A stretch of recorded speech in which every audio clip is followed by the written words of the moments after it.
La carga de nuestro destino nos une aunque duela el camino. Entre mentiras y suspiros, tu amor es todo lo que sigo. Si el mundo quiere separarnos, si el fuego intenta apagarnos, mi alma grita en tu oído: te amo más que a mi propio destino.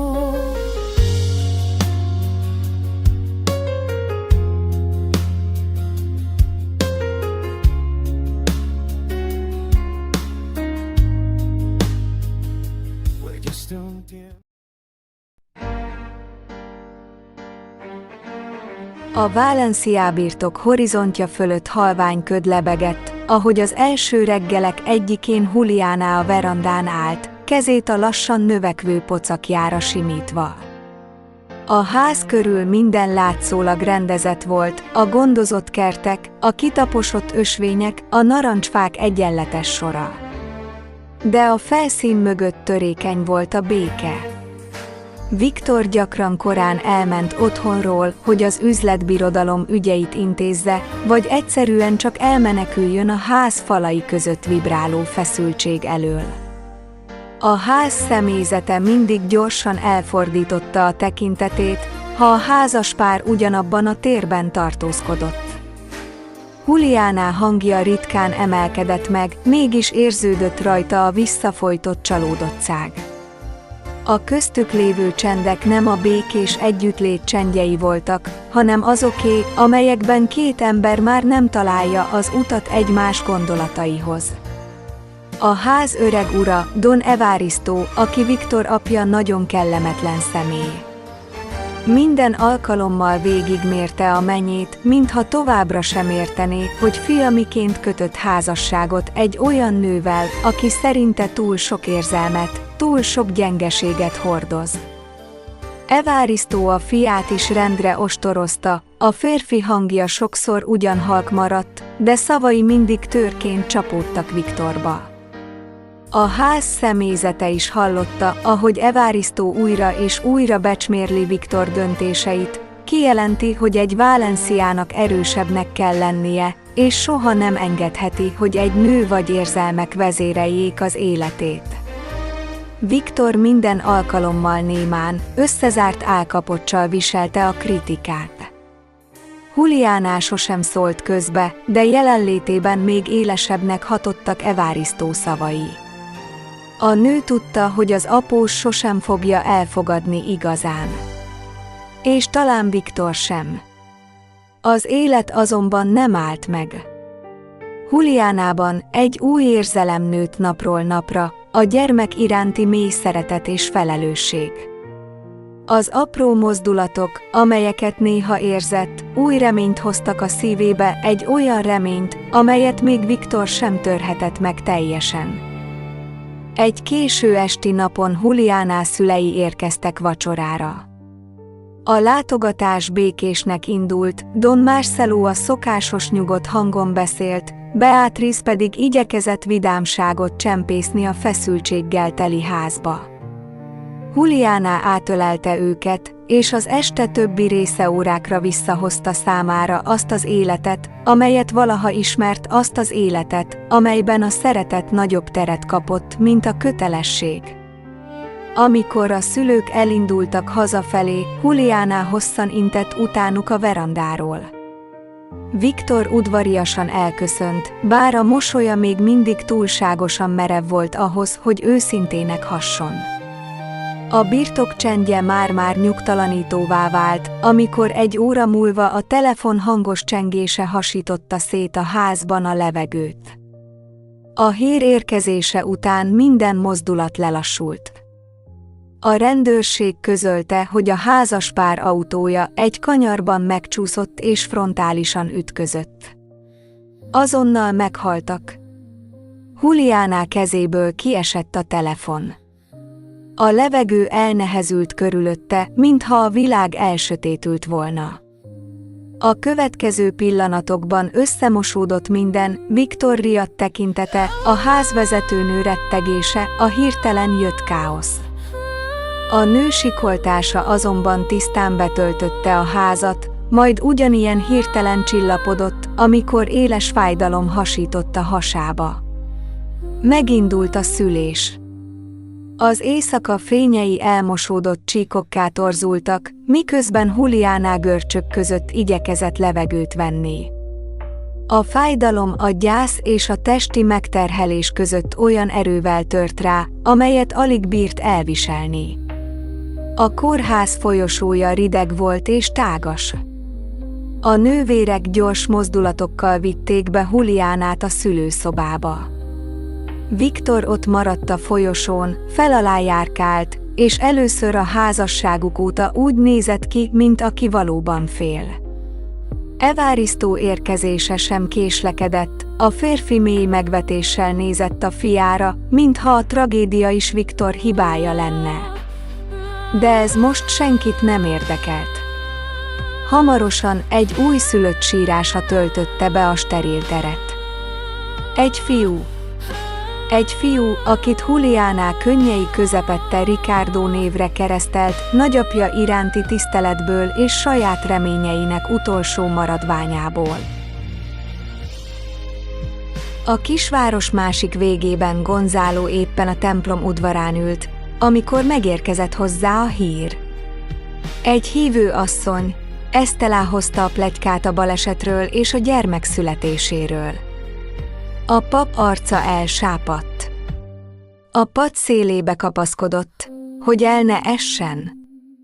Minden újabb szó, amit hallott, úgy ütötte, mintha fizikai fájdalmat okozna. A szívében lévő gyász hirtelen kettős lett. A lány szüleinek tragikus halála és a saját, egykori szerelme első gyermekének megszületése olyan hirtelen csapott össze benne, hogy alig kapott levegőt. A bensőjében feloldatlan maradt fájdalmak újra feltépődtek. A gyermek, az a gyermek, aki lehetett volna az övé is, ha az élet nem ír másik utat számára. Minden mozdulat nehézzé vált, a hideg verejték lefolyt a hátán. A mellkasában már hetek óta jelentkező fájdalom most élesebb volt, mint valaha. A következő napokban Gonzalo kerülte a találkozást Juliánával. Tudta, hogy a nő nem a saját választása miatt él így, de az azt követő döntések súlya most is ugyanúgy nehezedett mindkettőjükre. Amikor a kisváros utcáin távolból meglátta Juliánát, aki Ricardo bölcsőjét tolta, a pap sietve fordult be a következő utcába, nehogy a tekintetük találkozzon. Tudta, hogy nem tudná elviselni azokat az érzéseket, amelyek egyszerre kavargálnak benne: öröm, gyász, féltékenység, vágy, bűntudat. Élete minden napja egy újfajta önmegtagadás volt. Juliana még mindig a szülei halálának hatása alatt van. Nem is tudja, mihez kezdjen a házukkal vagy azzal a valamennyi pénzzel, amit megörökölt tőlük. Viktor szerint a Valencia gazdaságban nagyon is jó helyen lenne a pénz. Ráadásul akkor a felesége is kicsit szorosabb kötődést érezne a föld iránt, ahol élnek. A beszélgetést meghallja Evaristo is, aki örömmel nyugtázza, hogy a fia végre valami hasznosat csinál. Nem is nagyon tűr ellentmondást. Közli a menyével, hogy már elő is fogja készítetni a szükséges papírokat. Neki is szüksége van a pénzre a további fejlesztésekhez. Gonzalo bátyja, Fábián és felesége, Malvina élete eközben másféle pokol felé tartott. Fábián mindent megtett, hogy a szerény kis gazdaságot életben tartsa. Napkeltétől napnyugtáig dolgozott a földeken. A pénz kevesebb volt, a terhek nagyobbak.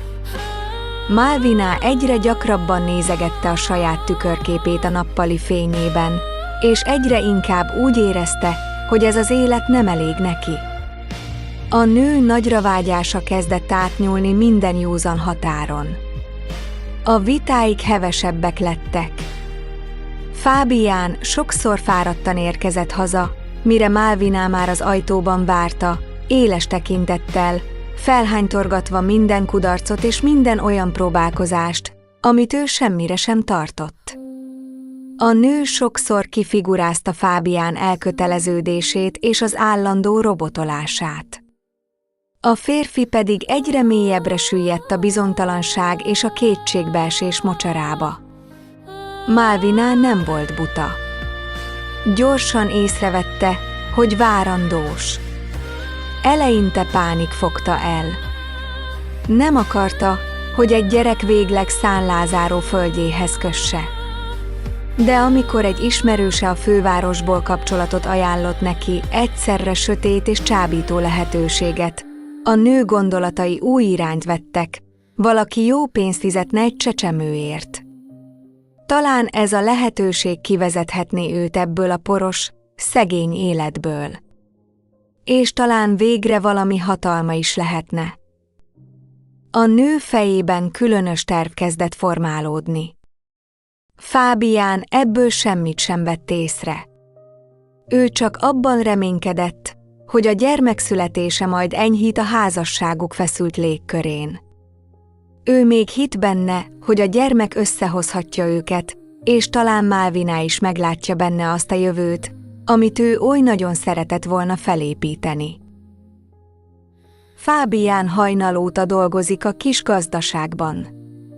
A föld kemény, az időjárás könyörté jelen, de ő nem áll meg egyetlen percre sem. Kezét kikezdi a munka, hátát hajlítja a súly, mégis újra és újra nekilát. Minden mozdulatát egyetlen gondolat vezérli, a születendő gyermeke jövője. Nem panaszkodik, nem keres kibúvót, csak dolgozik rendületlenül. Számára a fáradtság eltörpül a felelősség súlya mellett. Még felesége állandó elégedetlensége sem törte meg az akaratát. Úgy érezte, neki erősebbnek kell lennie mindkettőjük helyett. A hangos szó és a szemrehányás helyett a csendes kitartást választotta. Úgy hitt benne, hogy a munka egyszer majd meghozza a békét is. Nem sejtette, hogy ez a béke végül soha nem érkezik meg az életébe. Gonzalo atya csendesen lép be a kis ház udvarára, ahol egykor maga is élt a bátyjával. A levegőben ott ül a por, a füllet feszültség és a meg nem nevezett elégedetlenség. Bent a házban Malvina fogadja, arcán az örökös rosszallás és ingerültség árnyéka. A nő azonnal panaszkodásba kezd, miközben ideges mozdulatokkal jár fel és alá a szobában. Szinte minden egyszerre nyomasztja, a szegénység, a várandóság, a jövő bizonytalansága. A falak kopottak, a bútorok elhasználtak, ső ezt mind a sors igazságtalanságának tekinti. Gonzalo türelmesen hallgatja, nem szakítja félbe, csak figyel. Egy ponton azonban megáll benne a szó, és higgadt, de határozott belső nyugalommal inti türelemre Malvinát. Azt próbálja tudatosítani benne, hogy Fábián erején felül dolgozik, hogy biztonságot teremtsen.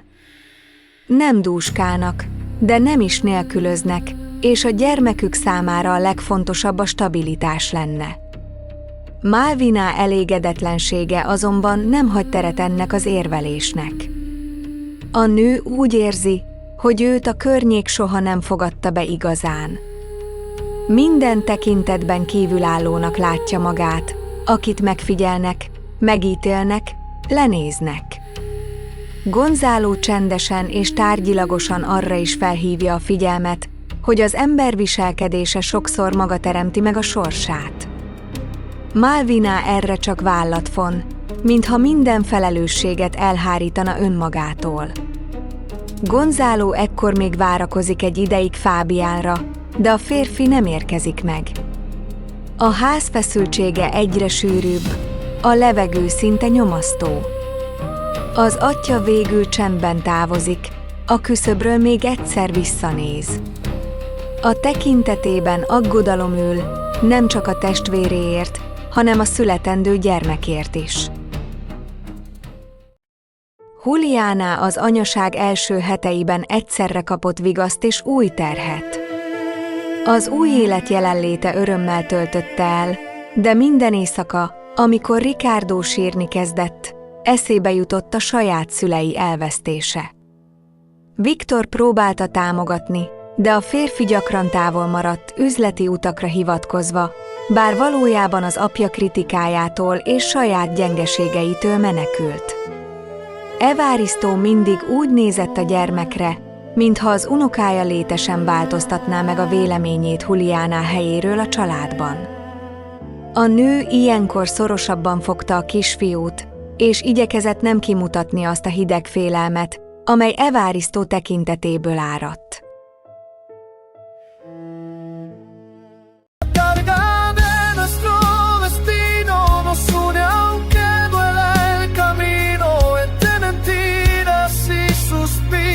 Tu amor es todo lo que sigo. Si el mundo quiere separarnos, si el fuego intenta apagarnos, mi alma grita en tu oído, te amo más que a mi propio destino.